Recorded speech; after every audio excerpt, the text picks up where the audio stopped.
दिवाली के 10 special stocks. ना, ये कंटेंट नहीं है आज का, क्योंकि हर चीज का एक मौका होता है दोस्तों। यहां पर एशियन डेवलपमेंट बैंक्स ने इंडिया की ग्रोथ रेट की फोरकास्ट 7% के आसपास की लगाई है, और वही 7% अगर आपको गारंटीड रिटर्न्स के साथ चैन की नींद करते हुए मिल जाए तो क्या खराब बात है। यहां पर मैं फिक्स डिपॉजिट की बात करूंगा, आपको 4 अलग बैंक से 5 ऑप्शंस सजेस्ट करूंगा जिसमें आप आसानी से फिक्स डिपॉजिट करके अच्छी वेल्थ जनरेट कर सकते हो। और उसी के साथ मैं आपके साथ 3 पावरफुल टिप्स भी एक्सचेंज करूंगा इसी वीडियो के दौरान, तो आप बिना स्किप किए बने रहिए मेरे साथ। शुरू करते हैं, आइए मिलकर सीखते हैं। पहली बैंक मैंने पब्लिक सेक्टर से चुनी है जिसका नाम है कैनरा बैंक, और इसी बैंक के 2 ऑप्शंस मैंने सिलेक्ट किए हैं।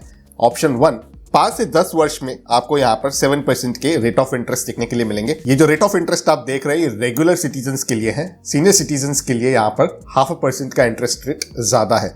ये क्वार्टरली कंपाउंडेड होगा आपका जो भी पैसा होगा, और अगर आप मैच्योरिटी पे लेते हो तो तकरीबन 7.19% का यील्ड ये रखता है, जिसका मतलब ये है कि केवल अगर 1 लाख रुपए का कोई निवेश करता है इंसान 5 वर्ष के लिए 7% रेट ऑफ इंटरेस्ट और पूरा पैसा मैच्योरिटी पर लेता है, तो उसकी वेल्थ बन जाएगी 1,41,477 रुपीज की। और इसी बैंक से ऑप्शन 2, जिन्हें ड्यूरेशन थोड़ी सी छोटी चाहिए तो उनके लिए है 666 डेज का ऑप्शन। यहाँ पर 7% का रेट ऑफ इंटरेस्ट है, वही सेम रेगुलर सिटीजन्स के लिए है, सीनियर सिटीजन्स के लिए 7.5 का है। क्यूमुलेटिव ऑप्शन सिलेक्ट करेंगे जहां पर क्वार्टरली इंटरेस्ट कंपाउंड होता रहता है, और इस ऑप्शन में अगर कोई व्यक्ति 1 लाख रुपए इन्वेस्ट करता है तो उसकी वेल्थ हो जाएगी 1,13,498 रुपीज की। और देखिए इंटरेस्ट रेट्स दोस्तों चेंज होते रहते हैं, तो अगर आप भविष्य में इस वीडियो को देख रहे हो तो आपकी सहायता के लिए जिन भी बैंक्स के इंटरेस्ट रेट की मैं चर्चा करूंगा आपके साथ, उन सब की लिंक आपको नीचे डिस्क्रिप्शन में मिल जाएगी। ये कोई स्पॉन्सर्ड वीडियो नहीं है, आपकी सहायता के लिए मैं ये काम कर रहा हूं, क्योंकि एज अ फाइनेंशियल कोच मेरी ये रिस्पॉन्सिबिलिटी है कि मैं सही समय पर सही एसेट क्लास की जानकारी आपके साथ एक्सचेंज करूं, ताकि आपको हमेशा की तरह एक्शनेबल इनपुट भी प्राप्त हो सके। और उसी के साथ बारी आती है पहली पावर टिप की। जब भी आप किसी बैंक में ऑनलाइन या ऑफलाइन मोड से फिक्स डिपॉजिट करते हो तो बाय डिफॉल्ट क्या होता है ना, ऑटो रिन्यूअल का ऑप्शन टिक रहता है, आपको उसे अनचेक कर देना है। क्योंकि अगर आप उसे चेक रखते हो तो जब भी आपका पैसा मैच्योर होगा, जो डेट होगी वो मैच्योरिटी की, वहां पर वो एफडी रिन्यू हो जाएगी। अब उस समय पर शायद ये इंटरेस्ट रेट ना हो, शायद ज्यादा हो, शायद कम भी हो, तो इस वजह से आप ऑटो रिन्यूअल को हमेशा ऑफ रखा कर। एक दूसरी बैंक की तरफ चलते हैं। यहाँ पर प्राइवेट सेक्टर से ये बैंक मैंने चुनी है जिसका नाम है IDFC फर्स्ट बैंक। यहाँ पर जो ऑप्शन मैं सजेस्ट करता हूँ वो करता हूँ 750 डेज का, जिसका इंटरेस्ट रेट है 7.25% का। यहाँ पर यदि कोई 1 लाख रुपए निवेश करता है तो उसकी वेल्थ बन जाएगी 1,15,889 रुपीज। और ये जो भी बैंक्स में आपके साथ डिस्कस कर रहा हूँ दोस्तों, यहाँ पर 5 लाख रुपए तक का तो इंश्योरेंस होता है। यदि अगर वो बैंक डूब जाता है तो 5 लाख रुपए तक की कैपिटल पर कोई रिस्क नहीं होती है। तीसरी बैंक दोस्तों मैंने चुनी है कोटक महिंद्रा बैंक। यहाँ पर जो ड्यूरेशन मैं सजेस्ट कर रहा हूँ वो 2 वर्ष का कर रहा हूँ, और जो इंटरेस्ट रेट आपको देखने के लिए मिलेंगे वो मिलेंगे 6.20% के। अगेन ये सारे इंटरेस्ट रेट्स दोस्तों मैं रेगुलर सिटीजन्स के लिए बता रहा हूं, सीनियर सिटीजन है तो आपको इससे ज्यादा ही मिलेंगे। यहाँ पर यदि अगर कोई 1 लाख रुपए इन्वेस्ट करता है तो मैच्योरिटी पर उन्हें प्राप्त होंगे 1,13,093 रुपीज। इसी के साथ बारी है पावर टिप नंबर 2 की। लोग कहते हैं कि फिक्स डिपॉजिट पर इनकम टैक्स भी तो लगता है। जी हाँ, आप जिस भी स्लैब में रहते हो 10%, 20% या 30%, वो टैक्स लायबिलिटी आप पर ठहरती है इंटरेस्ट अमाउंट पर, जो भी इंटरेस्ट आप उस फाइनेंशियल ईयर में गेन करते हो, यानी कि जो इंटरेस्ट आपको उस फाइनेंशियल ईयर में प्राप्त होता है। अब ऐसा बिल्कुल जरूरी नहीं है कि सारी ऑडियंस 30% के टैक्स स्लैब में ही हो, और अगर आप स्टॉक मार्केट में भी इन्वेस्ट करते हो, म्यूचुअल फंड्स में भी करते हो, तो शॉर्ट टर्म गेन पर तो 15% लगते ही है ना दोस्तों, और लॉन्ग टर्म गेन पर आपको 1 लाख रुपए तक की एग्जम्पशन होती है और केवल 10% के ही टैक्स ठहरता है अगर आपका गेन 1 लाख रुपए से ज्यादा है किसी एक फाइनेंशियल ईयर में। लेकिन यहाँ पर अनसर्टेनिटी कितनी ज्यादा है, अगर आपको थोड़ा सा ज्यादा डाल के, यानी कि अगर आप 20% टैक्स स्लैब में भी हो और आप गारंटीड रिटर्न्स की तरफ जाते हो, तो वो आपको पीस ऑफ माइंड जरूर देगा।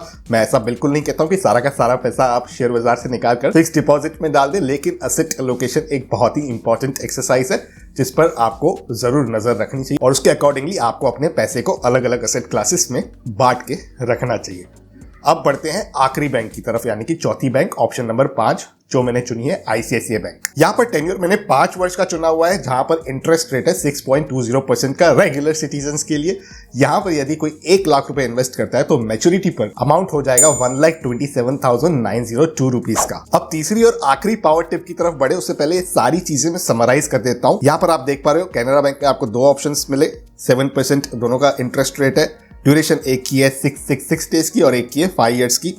यहाँ पर यदि कोई 1 लाख रुपए का इन्वेस्टमेंट करता है तो मैच्योरिटी पर 5 वर्ष का जो टेन्योर है, रेगुलर सिटीजन की मैं बात कर रहा हूँ, वहां पर मैच्योरिटी अमाउंट हो जाता है 1,41,477 का। 666 डेज की बात करें तो वहां पर 1 लाख रुपीज का इन्वेस्टमेंट अमाउंट की मैच्योरिटी वैल्यू हो जाती है 1,13,498 रुपीज की। आईडीएफसी फर्स्ट बैंक में, जहां पर मैंने सजेस्ट किया है 750 डेज का टेन्योर, यहाँ पर rate of interest regular citizens का जो है वो 7.25% का है। यहाँ पर यदि कोई 1 लाख रुपए इन्वेस्ट करता है तो मैच्योरिटी पर अमाउंट हो जाता है 1,15,889 रुपीज का। चौथी बैंक जो थी Kotak Mahindra bank, option number 4, यहाँ पर 2 वर्ष का टेन्योर मैं सजेस्ट कर रहा हूँ, 6.20% का रेट ऑफ इंटरेस्ट है। 1 लाख रुपया अगर कोई पर्सन इन्वेस्ट करता है यहाँ पर तो मैच्योरिटी पर उन्हें मिलेगा 1,13,093 रुपीज का अमाउंट। आईसीआईसीआई बैंक ये है चौथे क्रमांक पर, ऑप्शन नंबर 5। यहाँ पर टेन्योर जो मैं सजेस्ट कर रहा हूँ वो 4 वर्ष का कर रहा हूँ, 6.20% का इंटरेस्ट रेट है। यदि कोई व्यक्ति 1 लाख रुपया इन्वेस्ट कर रहा है तो उनको मैच्योरिटी पर प्राप्त होंगे 1,27,902 रुपीज का। अगर सभी में 1-1 लाख रुपया कोई व्यक्ति इन्वेस्ट कर रहा है तो 5 लाख रुपए की इन्वेस्टमेंट का जो मैच्योरिटी अमाउंट हो जाता है वो होता है 6,11,860 रुपीज का।